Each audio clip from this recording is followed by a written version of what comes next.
All right, so welcome to our presentation for this week. Today we're talking about sport nutrition. This is a topic that I love to talk about. I'm very interested in. I studied sport nutrition in my master's program, so it is something that I have quite a bit of knowledge on. And I really enjoy going in depth on the topic, yet making some of the information we're going to talk about today very understandable and relatable to those individuals who may not have a background studying sport nutrition, right? Because most people don't. It's a very specific topic, it's a very specific niche, and most people that will really be applying this information are going to be those at the high school and the college level who maybe have not had a lot of time or experience learning in depth on the specifics of sport nutrition. And so, really, today we're going to go into what are the differences between sport nutrition recommendations versus traditional general nutrition recommendations, because there is quite a bit of a difference. And so we'll kind of branch off of some of the general recommendations we've talked about in the past to give you some context for what we're talking about today. The majority of the information that I have included in this presentation is taken from various articles published by the International Society of Sport Nutrition.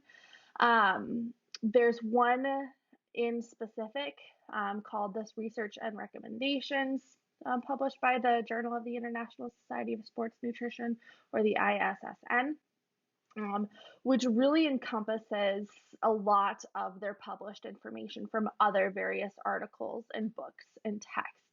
And so this has been kind of my core source for this presentation, but believe it or not, and some of the other ISSN information that I've read through, I've read bits and pieces of info from textbooks and other articles, and very similar information is stated in this article as well. So it is a really good, all-encompassing kind of review. So that's going to be the basis of what I'm providing to you today. All right, so now we're going to jump into it. You're probably thinking, like, what is there a jar doing on the screen? What does this mean? So if you've taken class with me before, you've heard the jar analogy, and I use it all the time. You may have heard the jar analogy used in other contexts to apply or explain prioritization, maybe in life or emotional health or mental health. But we're going to apply this jar analogy to nutrition. Now, if you think of your health like a big jar, you have a couple options to achieve optimal health. Obviously, to achieve optimal health, you have to fill your jar completely, but you have some options on how to do that. You can either fill your jar with big rocks, you can fill your jar with pebbles, or you can fill your jar with sand. Now, if you think logically, what's going to be the fastest and most efficient way to fill your jar? Obviously, it's going to be with big rocks first, because it only takes 4 or 5 big rocks until your jar is filled to the brim. If you start to fill your jar with sand first, it's going to take a long time, and it's going to be really, really tedious dropping one piece of sand in there at a time to try to fill your jar. So applied to our scenario, being health and nutrition, our big rocks are going to be the main fundamentals that you need to focus on nutritionally to achieve optimal health. And so these are going to be things like eating in caloric balance, consuming an adequate amount of nutrients, potentially exercising, drinking enough water, getting some sunshine, sleeping well, right? If you focus on just those 4 or 5 things, it won't be difficult for you to reach near optimal health in a rather short period of time. As we work our way down to pebbles and sand, these are going to be the smaller, more minuscule pieces of dietary advice you might hear thrown around, maybe by a friend or on the internet. The little things that I just consider non-essential. Okay, things like calorie counting and being specific with calorie counting, or focusing on or eliminating a macronutrient or a food group. or nutrient timing, or don't eat sugar because it's bad for you. Like, that's a piece of sand. For some people, it may be best to avoid sugar, but that's not a good recommendation to throw out to everybody and just say, don't ever eat sugar, okay? You have to be more specific in your recommendations. And so there's all of this kind of sand and all these pebbles that are floating around out there that don't matter a ton when it comes to achieving near optimal health. Now, once your jar is full of big rocks, if you want to continue to improve your health and refine your diet, there is nothing wrong with adding pebbles and sand to your jar. In fact, in our case now, talking about performance nutrition and athletics, it's going to be essential that you focus on some of the pebbles in the sand, because just eating in caloric balance and just getting enough sleep and just, generally making sure you're getting your nutrients every day is not going to be enough. In fact, at the elite level, focusing on something very specific like nutrient timing, like when am I going to eat the bulk of my carbohydrates during the day, can make the difference between seconds of improvement in performance. And at the elite level, that seconds in improvement can mean the difference between medaling and not medaling, okay? Especially if we're talking about the elite, like Olympic level, okay? Athletes at that level, seconds make a difference. And so if we can focus on further refining our diet through pebbles and sand and some of the additional dietary advice that's been heavily studied and researched concerning performance nutrition, the better off our athletes are going to be, okay? So when I'm talking about general nutrition with general population individuals, those people who are really struggling with their health and just need to focus on the basics, we talk about big rocks. But with athletes, we assume that those big rocks are already down pat, and now we're ready to start refining the diet and can implement some more detailed strategies to help refine and improve and perfect their performance, as well as recovery and things like that. All right. So starting off our conversation, we're going to begin talking about energy or calories, and then we're going to get into macronutrient recommendations, like how much carbohydrate should an athlete eat, how much protein should an athlete eat, things like that. But starting off with just calories in general, I want you to think about how many calories do you think an athlete needs to consume in order to maintain their weight or stay in a state of caloric balance. AKA, how many calories does an athlete burn in 1 hour practice or training session? So try to think of a number. Maybe if you're an athlete, you can think about, well, during practice or during a game, I think I burn X amount of calories. Okay, that's going to be important to remember because it's going to help us then formulate a total caloric intake amount that would be recommended for your individual case. Now, before we move on, I want to make clear that when I talk about calories, I'm really just referring to energy consumption or intake, as well as energy expenditure. Okay, as an athlete, you expend a lot of energy every single day, whether that be in practice or in games or even recovery sessions. You're using more energy than the average person, meaning you're burning more calories on a daily basis, okay? Because of that, we know that you need to consume more energy to replenish what's been lost, aka you need to consume more calories than the average person. Okay, so just keep that in mind, and throughout the rest of this lecture, I may use these terms, calories and energy, interchangeably, and I don't want that to confuse you.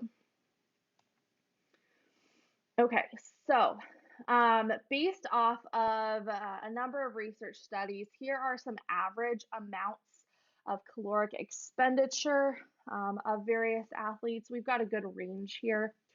Intense activity, meaning aerobic activity at an RPE of about 7 or 8 for 2 to 3 hours a day, 5 to 6 days a week, can lead to 600 to 1,200 additional daily expense.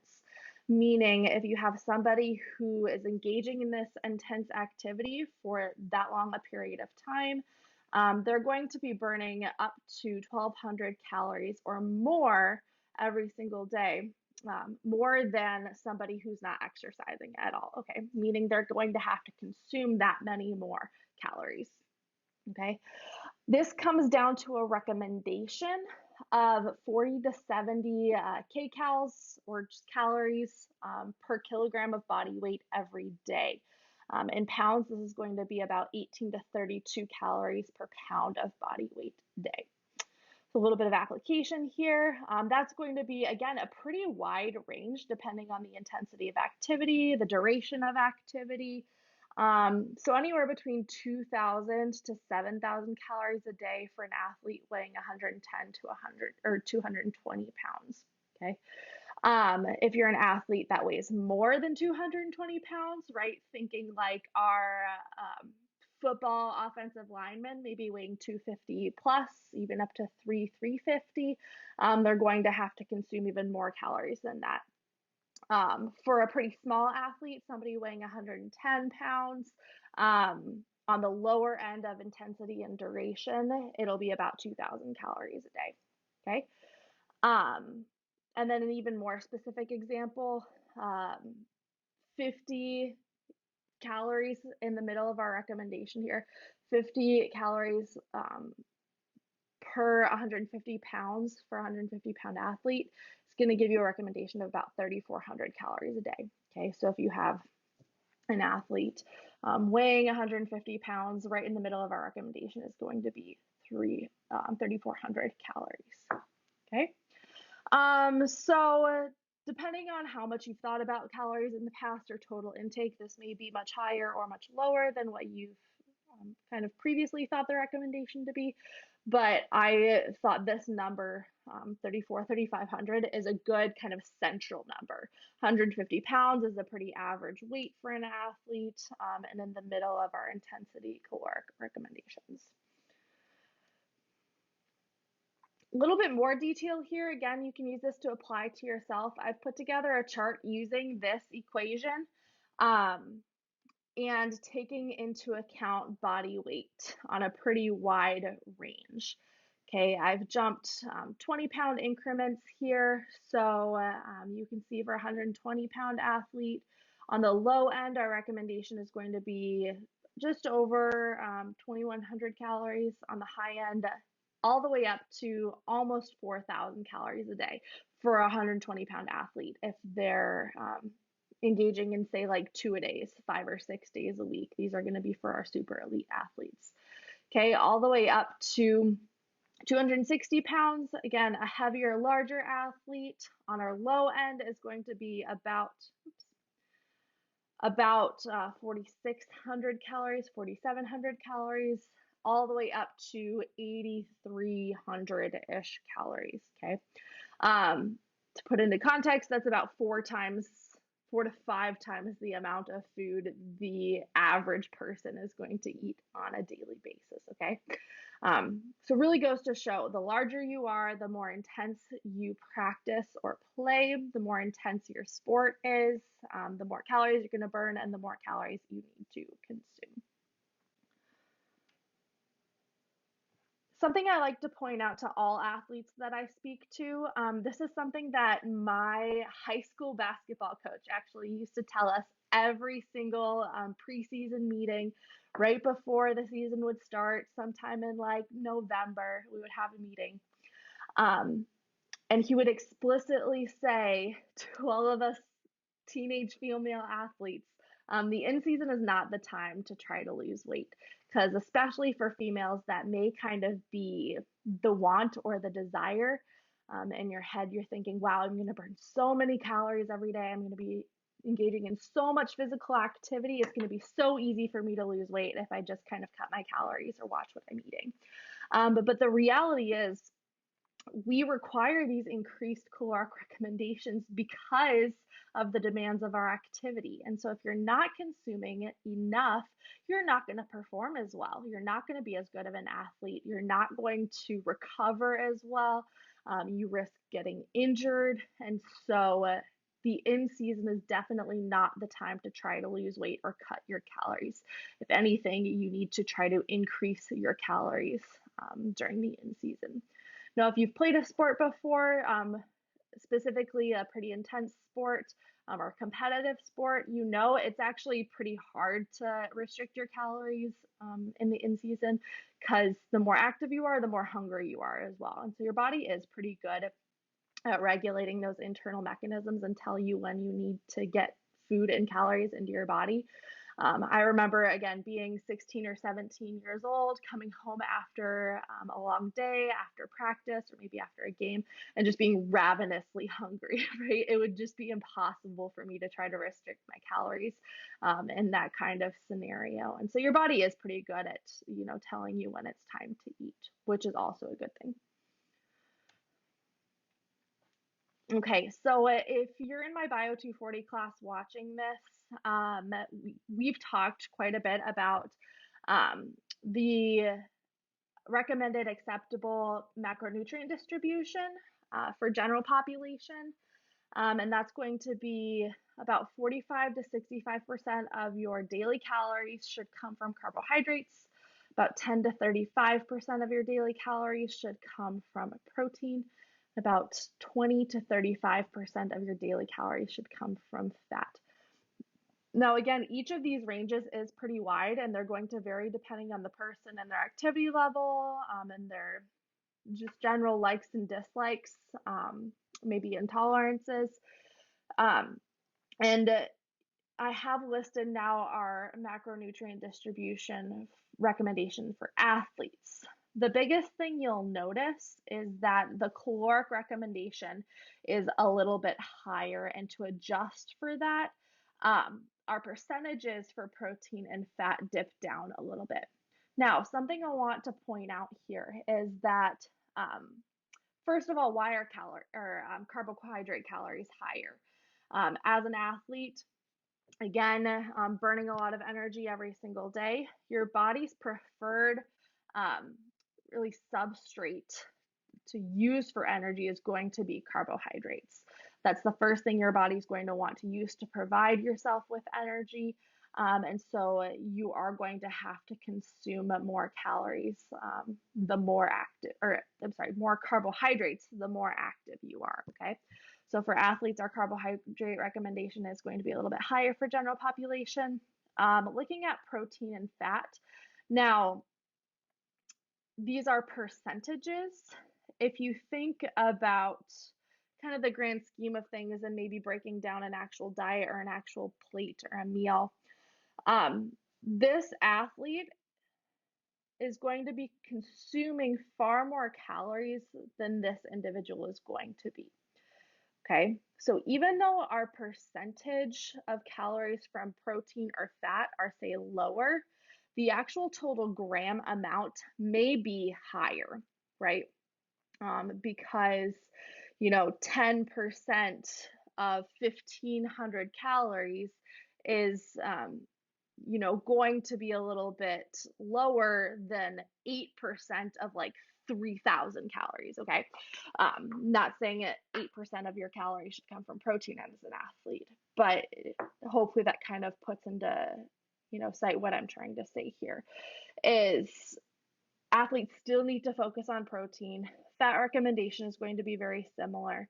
And so gram wise, you're going to be very similar or even higher. But because you're consuming far more carbohydrates, this percentage just kind of dips down a little bit, okay?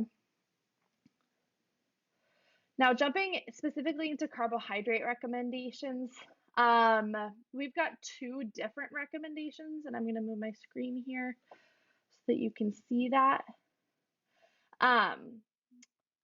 So for our athletes participating in low to moderate amounts of activity, 2 to 3 hours a day, 5 to 6 days a week, this is going to be our pretty standard recommendation for your high school or college athlete. 5 to 8 grams of carbohydrates per kilogram of body weight per day is the recommendation, which comes to about 2 to 3.5 grams per pound of body weight a day, right?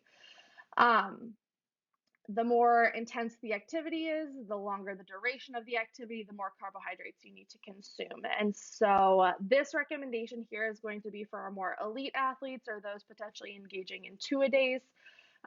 So 3 to 6 hours a day, usually broken up into separate sessions, 5 to 6 days a week. The recommendation is going to be 8 to 10 grams of carbohydrates per kilogram of body weight every day, or 3.5 to 4.5 grams per pound of body weight per day. Okay, so then again, very similar to the chart I made for calories, we have carbohydrate recommendations for a variety of weights. On the low end, for say our 200-pound athlete, that's about 400 grams of carbohydrates per day. On the high end, okay, about 900 grams of carbohydrates per day, which is a lot. It's hard to eat 900 grams of carbohydrates every day. And so later we'll talk a little bit about supplementation. And if it's just impossible to say consume, the nutrients that your body requires, supplementation does become an option. However, ideally, you want to be getting these carbohydrates through whole food sources. For a heavier athlete, again, you can see low end 520 grams per day, high end over 1,000 grams of carbohydrates a day. And again, that's going to be a 260-pound athlete who's engaging in 6 hours of activity almost every day of the week. So this is a rare recommendation, but may apply to, say, an elite Olympic athlete.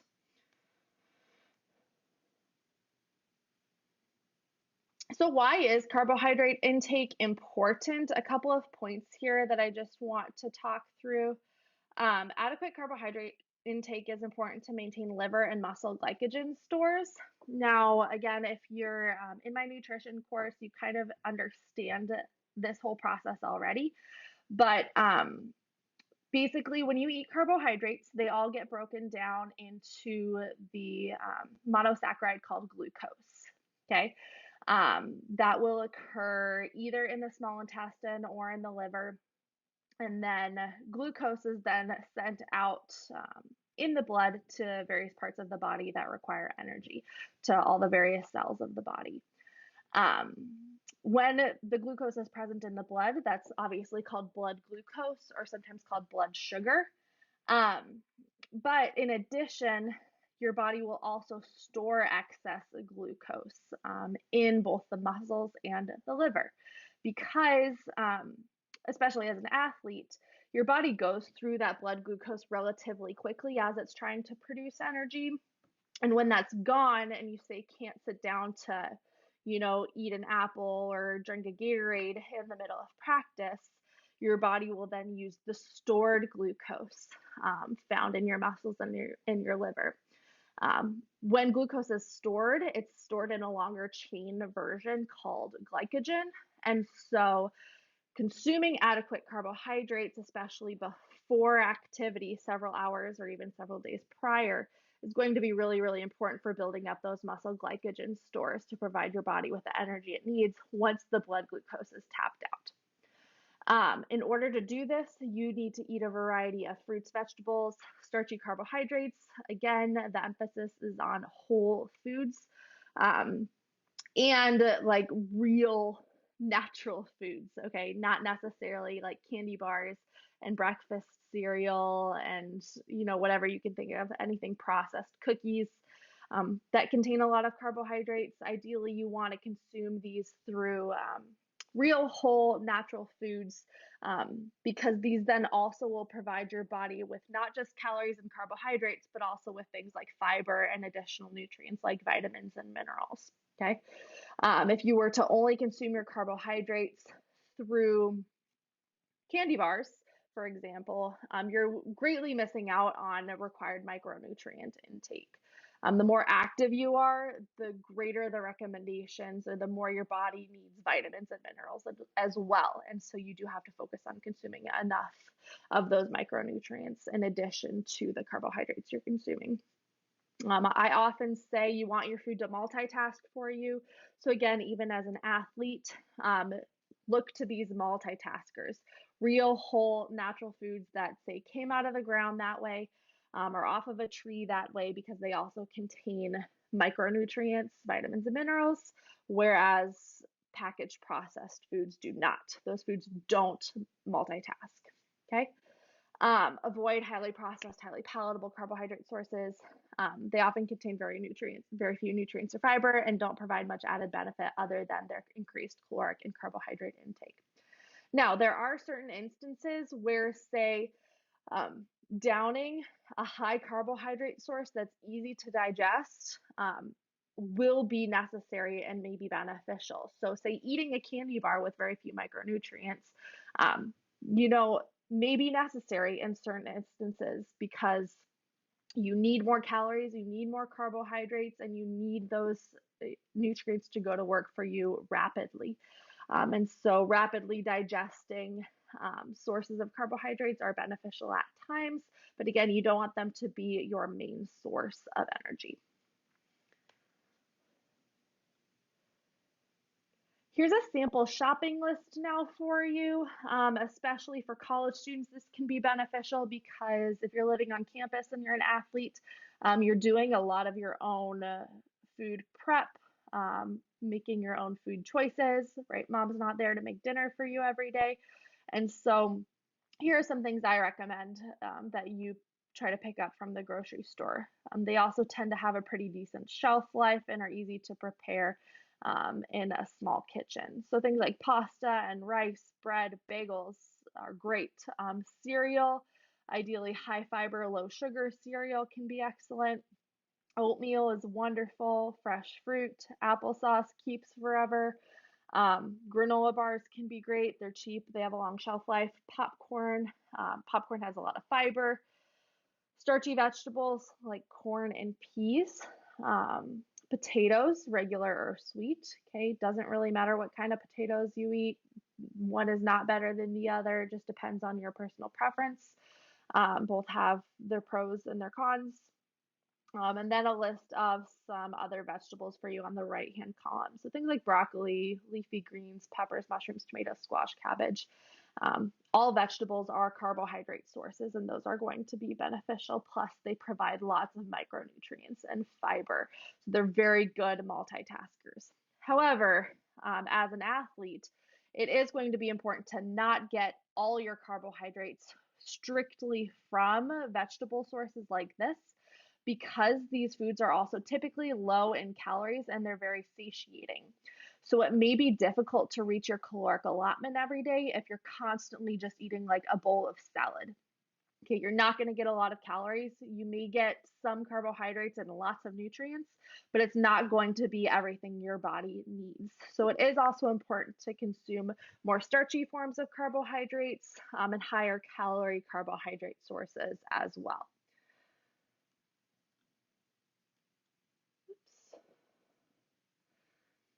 Okay, so now we're moving on to protein. Protein is probably every athlete's favorite macronutrient because it is really, really important and it helps build strong muscles.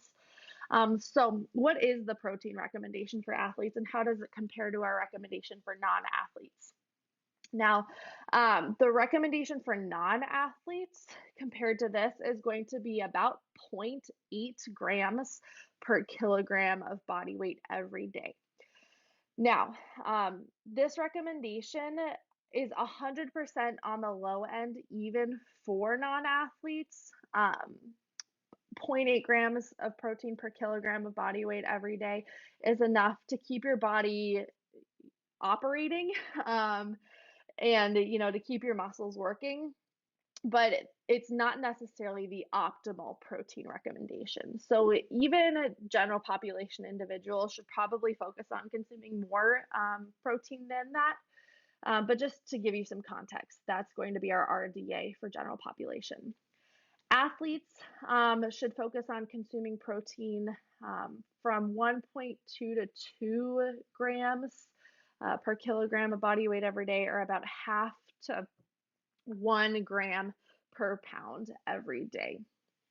Some athletes prefer a higher protein intake than that, and there actually have been research studies done looking at protein intakes higher than that. It may be necessary for certain athletes, but we'll talk in a little bit about pros and cons of a high protein diet. I won't get quite into that yet.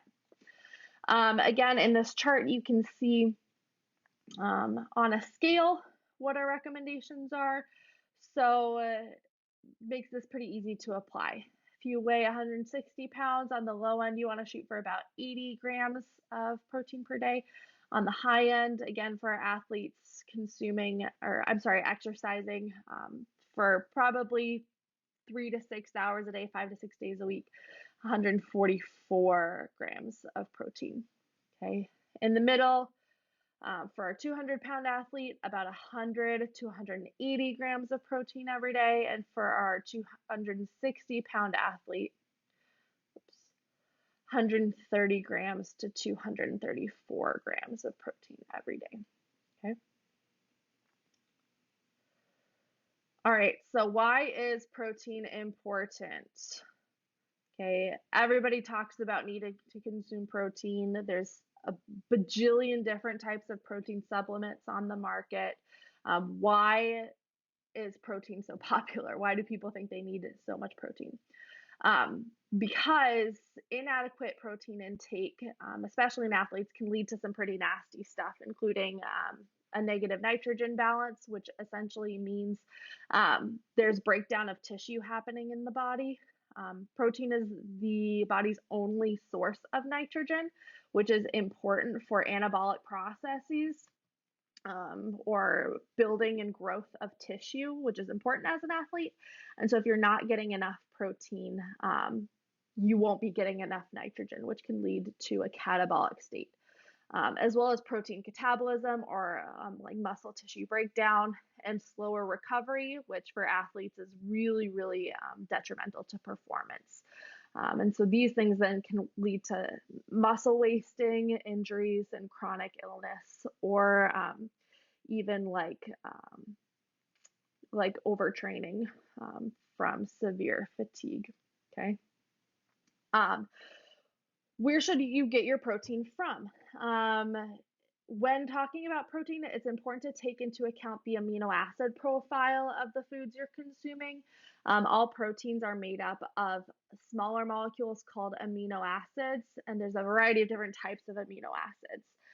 Some amino acids are what are called non-essential, meaning that the body produces them, and so you don't actually have to consume them because the body makes enough. Okay, then there are also a number of what are called essential amino acids. Essential amino acids, as you can probably figure out, are the amino acids your body does not produce but still needs. So therefore, they need to be consumed in the diet. When looking at protein sources, it's important to focus on consuming all of those essential amino acids throughout your day. What's called complete proteins. Complete proteins contain all of the essential amino acids. So you want to focus on the majority of your protein intake being complete proteins. Okay. Most animal products are going to be complete proteins. Virtually all meat, eggs, dairy are complete proteins. The majority of plant-based proteins, other than soy, are going to be incomplete proteins. Okay, soy is one of the only plant-based complete proteins. Okay, so now when we talk about amino acid profile and consuming complete proteins, usually the topic of like being a vegetarian or a vegan athlete comes up. How do vegetarian and vegan athletes get all the amino acids? Well, obviously, unless they're just like chowing down soy for every meal or tofu every single day, right? Which isn't recommended because you still need variety. They're simply just going to have to focus on consuming a variety of plant-based protein sources so that by the end of their day, they have consumed all of the essential amino acids. So it's not absolutely necessary that you can consume all of the essential amino acids in one meal. It's just important that, say, throughout your given course of the day, you've consumed, okay, all of those essential amino acids. Some supplements can be recommended for athletes, especially protein supplements, because for the main reason that protein is just really hard to eat enough of. Protein is very, very satiating. If you've ever tried to sit down and eat a meal heavy in protein with a lot of meat, um, it's really hard to get through. And so for athletes that need to consume, say, 2 to 300, it's pretty high, but 2 to 300 grams of protein every day, even for a big guy, it's going to be really hard to just sit down and eat that much protein from plants and from meat.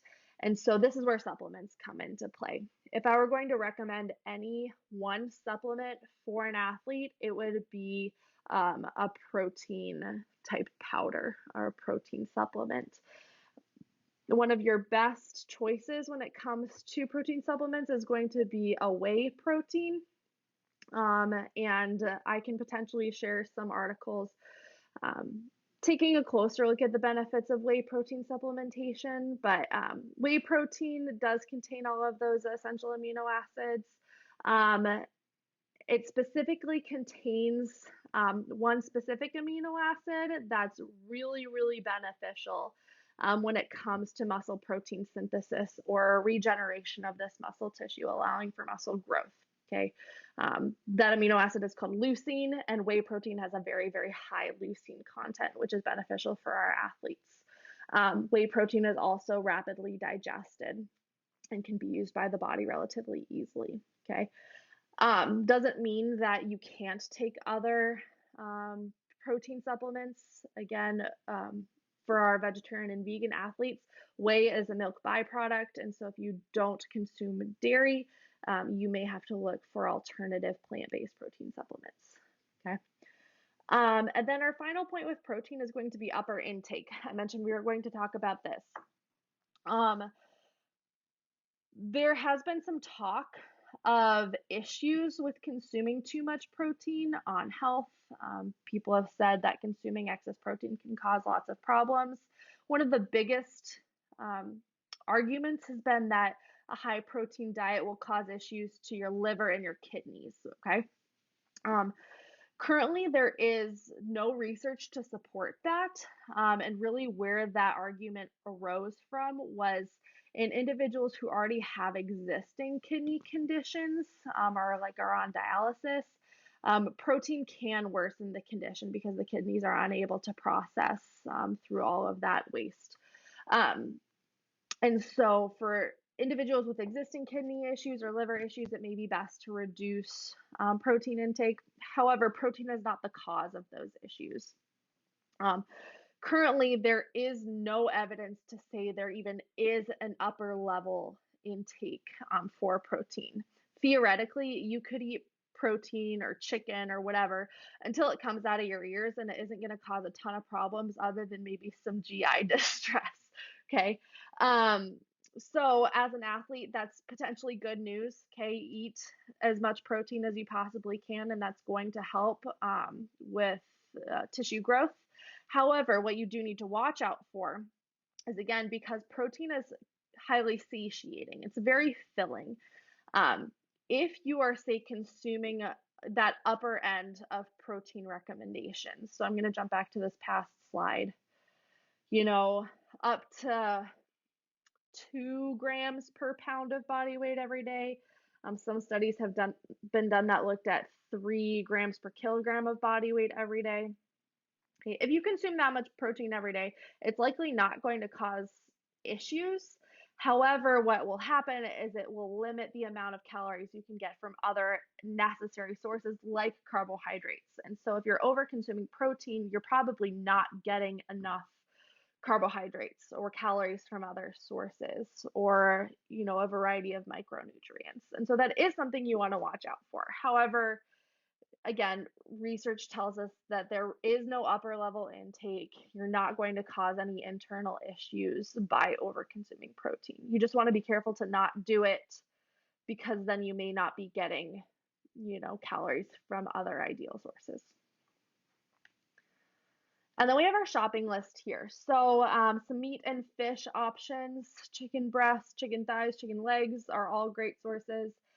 Beef, pork, eggs are excellent, especially for college students or people living on a budget. Eggs are really, really cheap and they're excellent sources of protein, especially the egg whites. Poultry, deli meat, fish, all great sources of protein and all complete protein sources. For our vegetarians and vegans, some plant-based proteins I have listed here. Tofu or other soy products are going to be complete proteins as well.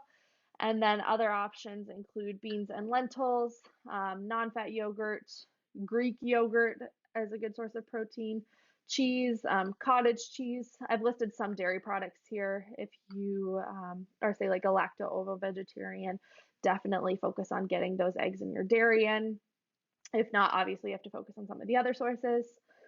Green peas, whoops, squash seeds, quinoa, eggs, mushrooms, and peanut butter I've put in italics because, yes, peanuts, which are legumes, contain some protein. However, peanut butter is not an ideal protein source. Don't try to get all of your daily protein from peanut butter. Don't go eating spoonfuls of peanut butter telling everybody that you're doing it to get your protein in. Okay, peanut butter is mainly a fat source, and you can actually pack on a lot of calories, unnecessary calories, by consuming too much peanut butter. So don't let peanut butter be your only protein source. Okay, then moving on to our final macronutrient, we'll talk about fats a little bit. Um, I don't have a lot to say about fat because the recommendations for athletes and non-athletes is very, very similar when it comes to fat. So it's going to be about 20 to 30% of daily intake or daily calories should come from fat. Now, again, thinking about our athlete versus a non-athlete, um, the athlete is going to be consuming more calories every day. So 20% of daily calories from fat in our athlete is going to be more calories from fat than our non-athlete who's consuming fewer calories every day. All right, does that make sense? So I'm not saying that athletes and non-athletes should both consume 20 grams of fat every day. Okay. Athletes will still need a higher total gram amount because they're consuming more daily calories, but percentage wise, it is very, very similar. For athletes looking to reduce body fat percentage, mainly in the off season, again, we don't want to try to lose weight in the in season. Intakes from 0.5 to 1 gram per kilogram of body weight every day is recommended. The only way to reduce body fat is to restrict calories, and you can restrict calories by restricting carbohydrates, fat, and protein. For our athletes, we don't want to restrict carbohydrates nor protein in the in-season or the off-season because those are essential to our performance. So if an athlete is going to cut calories anywhere, the best place to do it is going to be from fat, okay? So if you're in a sport that requires a reduction of body fat, or you're just looking to improve your performance and lean out a little bit, cutting your fat intake is the recommended place to start. Fat consumption should be emphasized on unsaturated fats, so avoid saturated and trans fats, which have been correlated to lead to some negative health effects like cardiovascular disease. And so focus on unsaturated fats. And so these are going to be mainly like plant fats and oils. Saturated fats are mostly found in animal sources. Trans fats and like hydrogenated oils are usually in more like packaged, processed, refined type foods. Okay. So things like olive oil is great. Oils from fish oil, fish fats are excellent. Avocados are great. And try to reduce the amount of animal fat you're consuming. The right fats can help to reduce inflammation and improve heart health. So while fats like saturated fat and trans fat can lead to negative effects on the heart. Other types of fats can actually benefit heart health and reduce inflammation. These primarily are going to be our omega-3 fatty acids. And again, those are primarily found in fish sources. They are also found in other plant sources like seaweed and like flax seeds and chia. Okay. But focus on omega-3 fatty acids or omega-3 unsaturated fats, as those can help to reduce inflammation and improve heart health. Our shopping list for fats, pretty straightforward. Focus on oils like avocado or olive oil. Cooking spray like canola or vegetable oil is great. And usually when you're using cooking spray, you're using it in much smaller quantities than if you were to take a bottle of, say, canola oil and pour it into the pan. The amount of oil you're using in spray form is going to be almost negligible. Peanut and almond butter are also great sources of fat, as well as nuts and seeds, and avocado. Okay, so now we're going to move into some dietary strategies. These now specifically are going to be what you can think of as kind of the pebbles in the sand of the sport nutrition world. These are small yet effective strategies that can help improve performance greatly. But not necessarily something I would recommend to a general population individual who's just starting to work on improving their health. Okay, because again, for them, it's going to be more important to focus on just caloric intake and nutrient intake. Here we're going to talk about things like nutrient timing or certain quantities of different macronutrients like carbohydrates versus protein and some additional tips. Okay, so our first strategy is going to be nutrient timing. And simply stated, nutrient timing is the planned nutrient consumption before, during, and after exercise. Okay, so rather than just eating when you're hungry and stopping when you're full, practicing strategic nutrient timing is going to be planning out when you're going to eat meals based on when you're participating in your physical activity. Some examples of well-known nutrient timing techniques include like the anabolic window and carbohydrate loading. We'll talk about carbohydrate loading on the next slide, but I do want to touch on anabolic window right now. The anabolic window essentially is this idea or theory that there is this ideal time frame after physical activity to consume your calories, specifically protein, to help enhance muscle protein synthesis or this regrowth or regeneration of muscle tissue. The anabolic window is not currently supported. The recommendation right now is simply to make sure you're getting the ideal nutrients in after physical activity within a 24-hour time window. So yes, you want to eat something between 1 or 2 hours after activity, but as long as you're getting all your nutrients in every single day, there may be other strategies that are more beneficial to focus on than, say, crunching as much as you possibly can into the 60 minutes after activity. And if you wait till the 61st minute, the benefit of all that food is gone. Okay, it doesn't work like that. And so anabolic window is not necessarily something I would recommend focusing on. So simple nutrient timing recommendations here. Before activity, you're going to want to eat something about 1 to 4 hours prior to practice or a game or any other athletic event.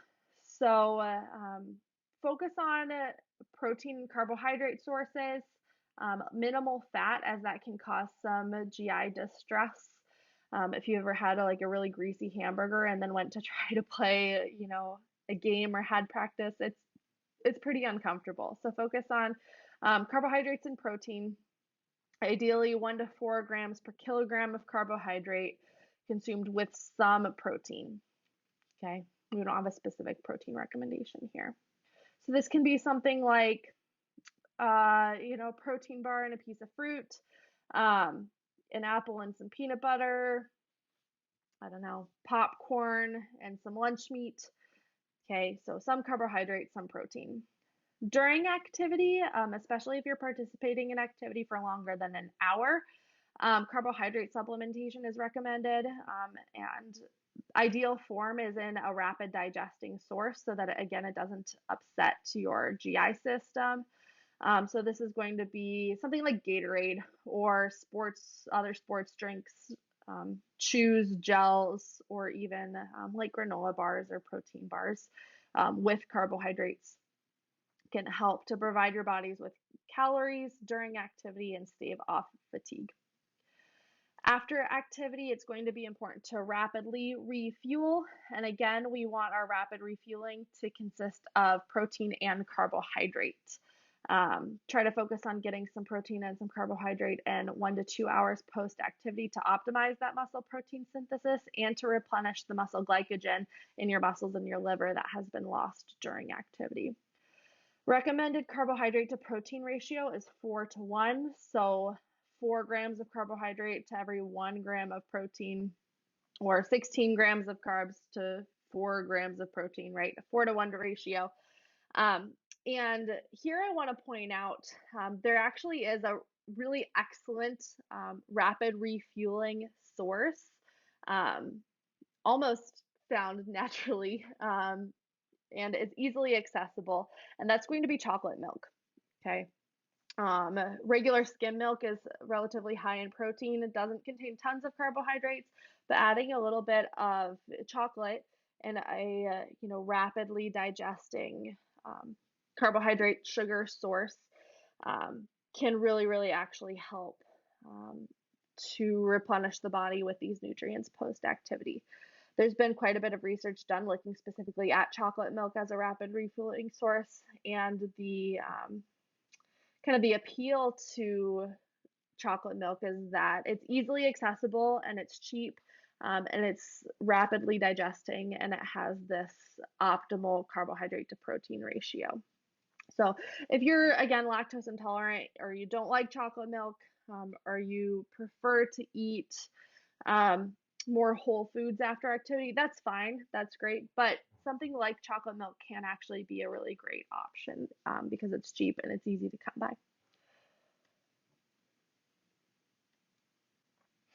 Okay, so carbohydrate loading here. What is carbohydrate loading? Is it something you should do? The idea behind carbohydrate loading is centered specifically around kind of that glycogen storage we talked about earlier. Okay, carbohydrates present in the blood run out relatively quickly during activity, and so then your body seeks to storage forms of carbohydrates in the form of glycogen to provide energy. Carbohydrate loading is thought to be a way to increase the kind of threshold level of glycogen your body is able to hold on to before engaging activity, making you able to, say, engage in endurance-based activity for a longer period of time. Depletion of carbohydrate is considered one of the primary causes of fatigue during prolonged strenuous exercise, and so carbohydrate loading seeks to counteract that. Carb loading is a foundational nutrient timing technique for endurance activity lasting longer than 90 minutes, including sports that involve repeated high-intensity exercise. So those who practice carbohydrate loading are usually going to be, again, endurance-type athletes, or those participating in activity for 90 minutes or more. This isn't something that you would necessarily see like a wrestler or a sprinter try to implement in their diet. Now, can be beneficial in some circumstances. However, glycogen loading protocols may not suit the circumstances of all athletes because they are typically pretty strenuous, intense, specific, and require preparation even weeks in advance to activity.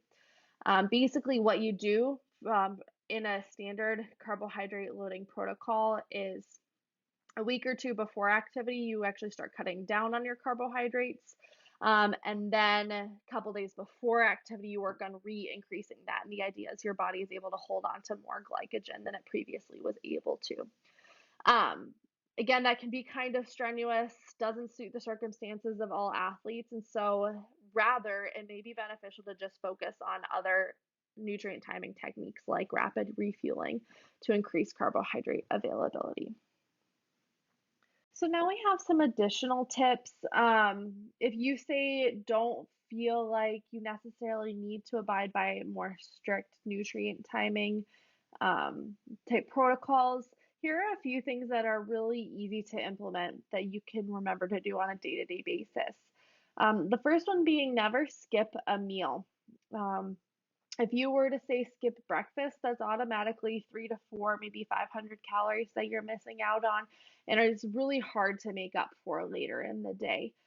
So ideally, you want to shoot for some sort of snack or meal every 3 to 4 hours. By eating more regularly, you're also more likely to choose good food sources. So again, those real, whole, natural type foods. If you were to say skip a meal and go 6 to 8 or more hours without food, you're more likely to make poor dietary decisions and default towards something that's higher in calories that's going to fill you up quickly and tastes really good.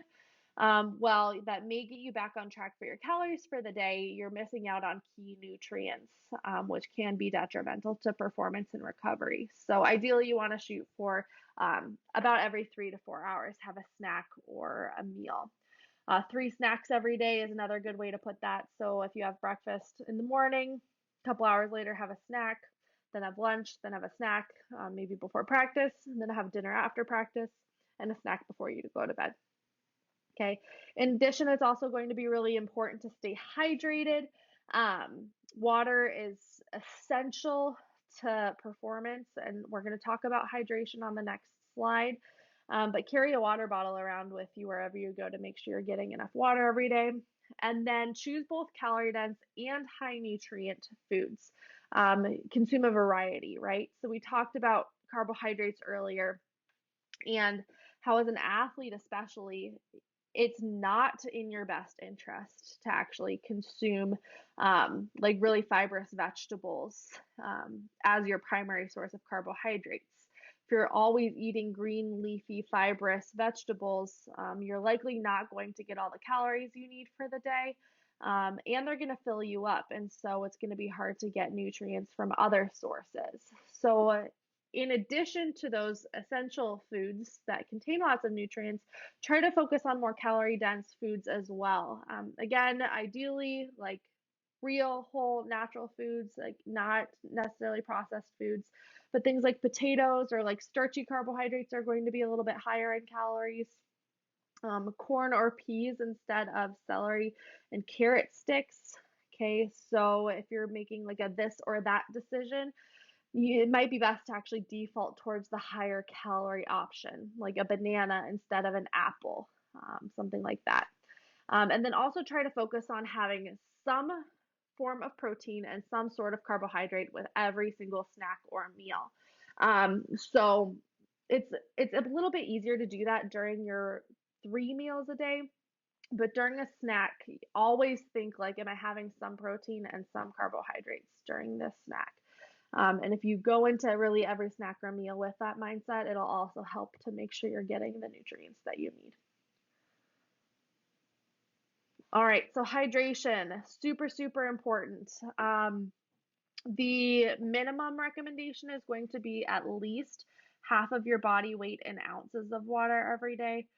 So a pretty straightforward recommendation here would be like for a 200-pound athlete, half of that is 100. So that's going to be 100 ounces of water every single day, which is just under a gallon. Okay, a gallon is 128 ounces of water. That can seem kind of daunting, especially if you're trying to increase your water intake even higher than that. So I recommend even breaking it down into smaller amounts and setting goals for yourself throughout the day. So I actually have my water bottle here, and if I open it up, it tells me how many ounces it holds. 25 ounces, so perfect. Um, as a 200-pound athlete, okay, you would need to drink at least 4 of these every single day. And you know you've hit your minimum hydration goal. More is better, okay? Plan your hydration. So don't necessarily approach it as if, oh, I'm thirsty now, so I'm going to drink something. Um, Actually, if you wait until you're thirsty to consume fluids, it's probably too late and you're already in a phase of dehydration. So plan your hydration. Again, set reminders for yourself throughout the day or just carry a water bottle around with you. You can monitor the color of your urine. So ideally, urine should be a light lemonade type color. Darker than that, if it starts to get darker yellow or orange, you are again approaching dehydration, and you know it's important to get some fluids in ASAP. After activity, it's going to be important to replace sweat losses with fluids. So that can be in the form of water, it can be in the form of like an electrolyte beverage. And with all of this, okay, consuming fluids doesn't necessarily have to be just water, okay, because that does get to be pretty boring. You can get fluids through other sources like tea. You do get your fluids through soda and coffee. That's not the recommended intake or the recommended way to get your fluids, but you are still hydrating when you're drinking beverages like soda and coffee. Teas, juices all contain water and fluids. And even some foods provide your body with water and hydration. Okay, so those all count, but specifically post activity. As an athlete, you may notice, especially if you sweat a lot, that your weight will fluctuate before and after activity. You may step on your scale before going to practice and then step on the scale again after practice or after workout, and you've lost, say, like 3 to 5 pounds. Okay. And that's actually pretty significant. But it's impossible to lose, say, 3 to 5 pounds of body fat or even muscle in a 1 to 2 hour exercise session or practice. And so, where is that weight loss coming from? It's actually coming from fluids. Okay, as you sweat, your body is losing some of that water, and so it is going to be important for you to replenish those lost fluids after activity. So don't necessarily look at the scale and say, oh, yay, I lost 3 pounds. That's really exciting, because you actually need to replenish that weight lost with water. The recommendation is going to be for every pound of sweat loss during activity, replenish with 16 ounces of water. Okay, so if you're losing, say, 3 pounds on average during an activity session, that's 16 times 3. I'm not even going to try to do that in my head. You're going to have to, over the next hour or two, replace that fluid that's lost. If 1 to 2% of body weight was lost during exercise, then the athlete was actually not hydrated enough to begin with. So again, if you're a 200-pound athlete and you lose 2 to 4 pounds, okay, you didn't start off your session hydrated enough to begin with. Okay, so like a 5 pound loss is very significant, and it suggests that you're approaching severe dehydration. Okay, so something to keep in mind, and it actually may be beneficial to weigh yourself regularly before and after activity to gauge that. Replenish fluids with both water as well as carbohydrates can be beneficial, and electrolytes is going to be important. Okay, so that can be done through, say, Gatorade type beverages. A sample hydration plan might look something like this: before, during, and after activity. Before practice or a workout or your match or your game, consume 20 to 24 ounces about an hour to two before. If you start to, say, chug, half gallon or a liter of water before practice or within that hour, that can upset your stomach. So I would avoid that. Try to hydrate at least an hour ahead of time, and avoid juice, energy drinks, and carbonated drinks before. So try to stick with just water here. During activity, the recommendation is about 3 to 6 ounces every 15 minutes.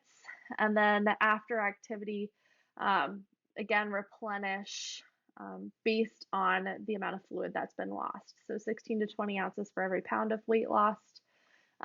Liquid with high carbohydrate and electrolyte content to refuel, so you can get some of that rapid refueling done, as well as hydrating, all in one swoop by consuming, again, say like a carbohydrate beverage like Gatorade or Powerade. And then 16 ounces within 2 hours post activity. Okay, as we're wrapping up here, I have a couple of additional topics I want to cover. The first being caffeine. Caffeine is technically an ergogenic substance, so it can help to improve athletic performance. And something that some athletes are actually not aware of is that caffeine is technically an NCAA banned substance. Okay, so I'm not going to read through that first bullet point, but shows the effect caffeine can have on performance. Okay, as well as the second bullet point, both of those kind of cover how caffeine can improve both endurance and like strength and power-based performance. But for this reason, because it can help improve performance, it's important to not abuse the substance and rely on it for performance enhancements.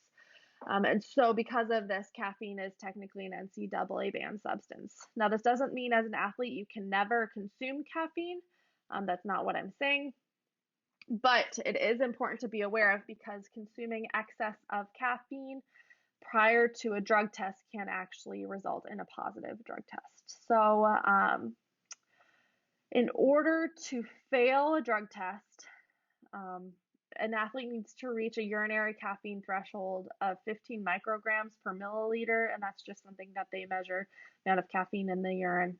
And so this equates to consuming approximately 6 to 8 cups of brewed coffee, or 80 to 100 milligrams per 80 to 100 milligrams of caffeine for every 8 ounces, 2 to 3 hours prior to competition. So if you are somebody who relies heavily on caffeine to get you through your day, whether it be through coffee or energy drinks or soda, it is important to be aware that overdoing it can lead to a positive drug test, and therefore potentially the loss of athletic eligibility.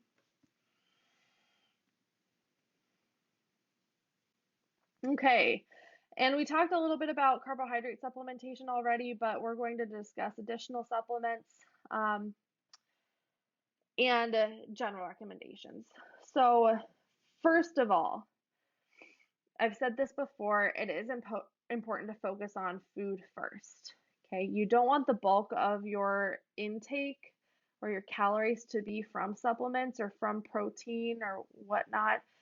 Focus on food first.